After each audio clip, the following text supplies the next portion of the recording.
Pasok na naman tayo. Today is Wednesday and siguro mga 5 to 7 minute walk. Napaka-chill day, pero nagkaroon lang tayo ng isang matinding trauma, no? So napunta tayo ng CV, guys. So from 1 PM to 3 PM. Nasa sayo kung gusto mo magpa-cancel. So kunwari, Sandra, say hi. Yes, so ginagawa na naman yun yan.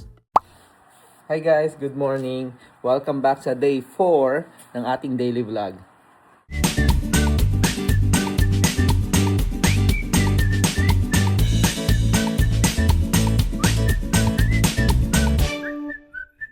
Ayan guys, no, pasok na naman tayo.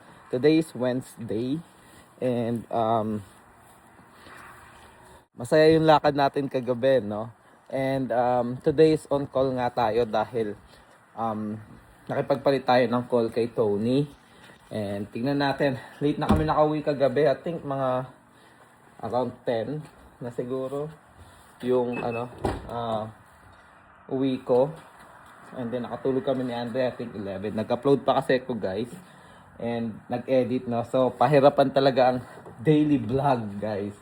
Hassle, pero committed tayo dito guys. Hopefully magtuloy-tuloy talaga, no? Hanggang matapos natin yung taon. Para at least may na-accomplish tayo na sa wait lang. Ayun. Wait guys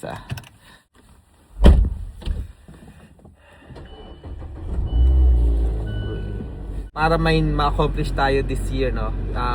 Sa YouTube channel natin. Yan, na hindi pa natin nagagawa. So shoutout nga kay Randy TV. Pinapanood ko yung daily vlog niya. Parang ako na-inspire ako sa ginagawa niya para sa YouTube niya. Tama nga naman, bakit di mo gawin yung mga bagay na hindi mo pa nagagawa, no? So trinay ko, sinubukan ko. Ngayon day 4 na tayo. And hopefully magtuloy-tuloy hanggang December 31, no, yung upload natin. And ayan, samahan nyo lang ako again sa daily vlog natin. And raw vlog lang to. Wala naman masyado galap. Gusto ko lang pakita yung araw-araw na pamumuhay. Ayan, tulad yun, nakita nyo. Pasok, uwi, ganyan. Mga errands sa hapon. Pag day shift, ganun yung nagagawa ko, no? Hindi tulad nung night shift ako guys. Hindi ko nagagawa yung ganun sa hapon kasi yun nga, feeling ko antok na antok ako or gusto ko matulog. And parang yun nga, hindi kasi yung ko normal yung tulog ko. Siguro ang night shift is para sa mga certain people, no, na nakagawa pa rin ng activities after ng shift, post night shift, no. Pero ako iba, nahihirapan ako. Pero ayan, nung bumalik ako ng day shift, yan, nakaka-errands kami sa hapon, nakakagala kami tulad nung ginawa namin kagabi. And at the same time, pag gising mo sa umaga, okay ka pa rin, no? Kompleto yung tulog mo. And feeling mo energized ka. Ayun. Wala lang, na-share ko lang guys. Habang nagpapainit tayo ng sasakyan. And yan, sa pagde-daily vlog naman guys, ayun, medyo mahirap siya kasi parang random topics yung naiisip mo, no? So wala kang naiisip na content kasi araw-araw kang gumagawa ng vlog. And minsan nasasabaw ka, no? Hindi mo maisip kung anong vlog yung gagawin mo. So again guys, comment down below guys. Please tulungan nyo ako sa aking daily vlog kung ano pa ba content nyo ma-upload natin. So for the meantime, daily vlog muna tayo about life, no? About sayang di ko kasi kayo talaga mapasok sa work ko. May mga certain areas lang, pero kasi pag weekdays guys, di ako makakapag-vlog dahil sobrang busy, no? Busy sa umaga, especially mga first case start, yan, mahirap yan. And yun, tuloy-tuloy na yan guys. After first case, you have another case and setup, ganyan. Yun guys, so kita-kita tayo guys. Papunta na ako sa work. Siguro mainit na to si Ringo. Let's go. Hey guys, nandito na tayo sa work guys. Kakarating lang natin. Currently it's 6:33 AM. And yung clock in naman is 6:53. Siguro mga 5 to 7 minute walk from here dito sa parking lot C papunta dun sa OR. Syempre magbibihis pa tayo, kaya siguro maglalakad na rin ako. Kita-kitsa lang siguro tayo mamaya pag out. So see you later.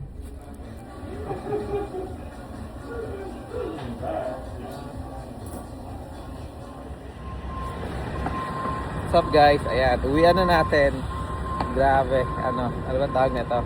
Napaka chill day, pero nagkaroon lang tayo ng isang matinding trauma, o emergency.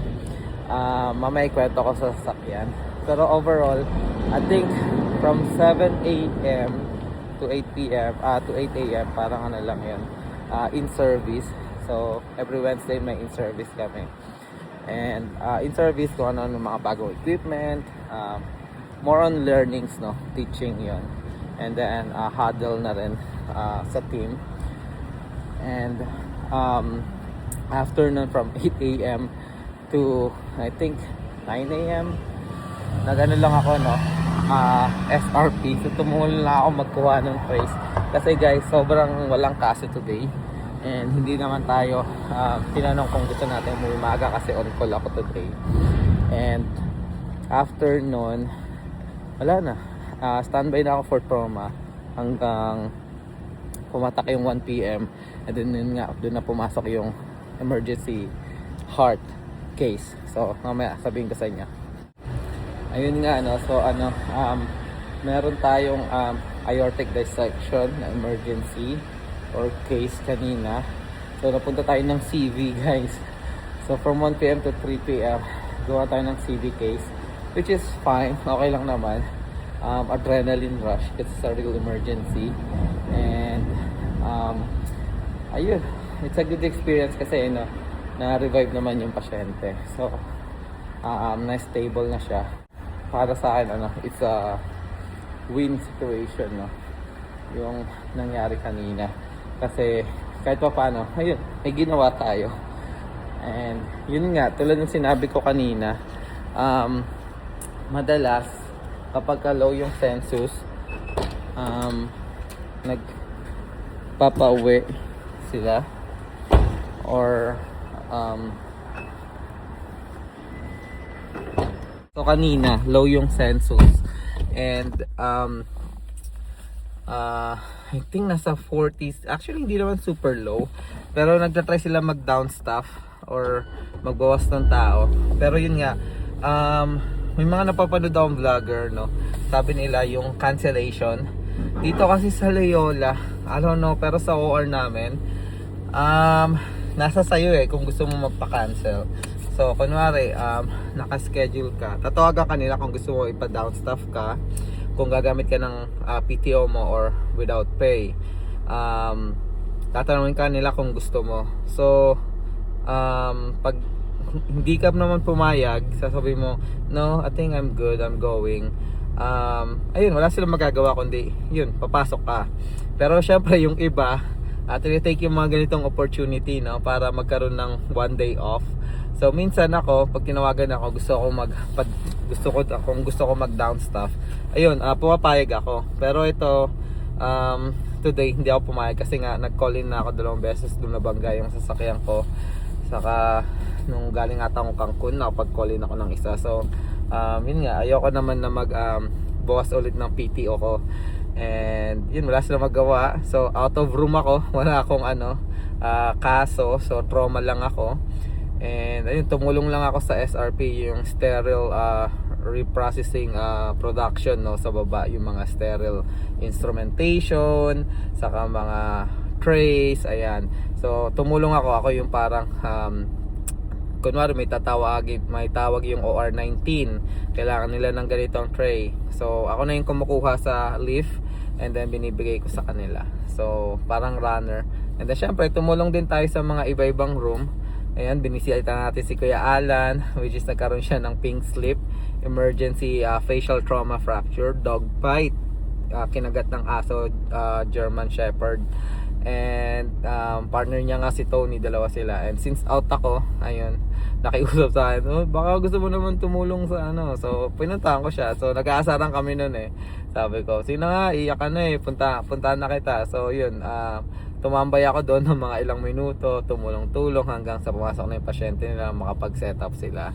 So ayun, tulungan lang. Kasi ganun din naman siya sa akin kapag kakailangan ko naman ng tulong and siya is libre. Yan, tumutulong naman siya. So ganun ka ano sa OR namin, no, dito sa Loyola. Talagang parang tulungan siya. And yun, para sa akin ano, maganda tong araw na to. Pero meron pa tayong Thursday and Friday. So ayoko naman i-jinx, no? Kasi baka yung Thursday and Friday natin is mabusy. Pero tinignan ko yung cases for tomorrow. Parang di naman ganun ka-busy. Pero nasa big case naman ako, guys. Si Kuya Alan naman yung pahinga. Ako naman yung sa big case. Mahaba yun, parang 8 to 10 hour case. Pero ayos lang naman kasi Filipina na nurse din kasama ko, si Ate Maria. Tropa natin si Ate Maria. Ayan. Kakulitan natin yan. Kaya, yun. Magiging for sure chill na case or chill na day ulit tomorrow. Knock on wood. Ayan. So, pauwi na tayo, guys. Siguro update ko na lang kayo later. Hi guys. Ayan. Di na ako nakapag-update kanina, guys, no? Kasi naka-idlip ako pagka uwi. Pakita ko lang yung project ni Andrea. Tingnan mo si Andrea. Oh. Say hi. Ayan, ito ang ginagawa na naman niya dyan. Oh. Yan na yung update, guys. Wala talagang magawa. Oh. Ayos na. Ayan. So, yan. Pag work from home ka talaga, guys, dami kang nagagawa, no? Ayun, siguro guys, dito na tatapusin yung day 4 ng vlog natin. Yun nga, kwentuhan lang and raw vlog lang to. And ganito yung pamumuhay namin dito. Pagdating ko kanina, kumain lang ako. And yung ulam namin is sinigang, which is yung luto ni Andrea. Ayan guys, automatic dito. Ayan guys, sinigang. Yun lang, wala naman masyadong ganap sa araw na to. Konting kwentuhan lang kanina sa work na. Ayun, maraming salamat, guys. Patuloy pa rin nyo kaming suportahan and Andrea Judge TV. Tong daily vlog na to, guys, sana matapos ko itong hanggang December 13, no? And ayun, maraming salamat, guys. See you tomorrow for another vlog. Let's go. Ingat kayo parati and God bless.